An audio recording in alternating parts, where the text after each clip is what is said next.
সবাই কী করছো, কেমন আছো? আশা করি সবাই খুব ভালো আছে। আমিও ভীষণ ভালো আছি। এখন আমাদের এখানে সন্ধ্যা হয়ে গিয়েছে।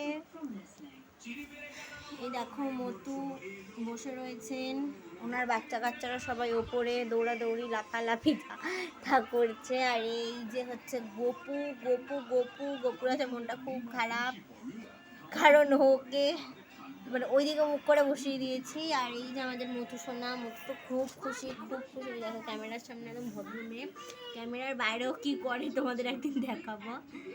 তো দেখো খুব ভালো মধু মধু মধু। দেখো দেখো, ও মা গো ও মা গো, সোনা বাবু, সোনা মাটা। আর এই দেখো ওনারা তিনজন এখন ক্যামেরা অন করাতে ভদ্র হয়ে গেছে। এতক্ষণ আমার সঙ্গে মানে আমার উপর অত্যাচার করছিল এরা তিনজন মিলে। ওরা ছোট, বাট ওরা অতটাও ছোট না, সব বোঝে। চলো, তোমাদের ভিডিওটা কেমন লাগলো অবশ্যই জানিও। অনেককে আমি আগের ভিডিওতে বলেছিলাম বাচ্চা দেখাবো দেখাবো, খরগোশের বাচ্চা দেখাবো, কিন্তু আমি দেখাতে পারিনি। তো সেই জন্য তখন খুবই ছোট ছিল, এখন একটু বড় হয়েছে। তো ওদের মধ্যে তোমার কাদের তোমাদের খুব ভালো লাগলো সেটাও বলো। চলো টাটা বাই বাই, সবাই ভালো থেকো সুস্থ থেকো, দেখা হবে আবার নতুন কোনো ভিডিওতে। টাটা।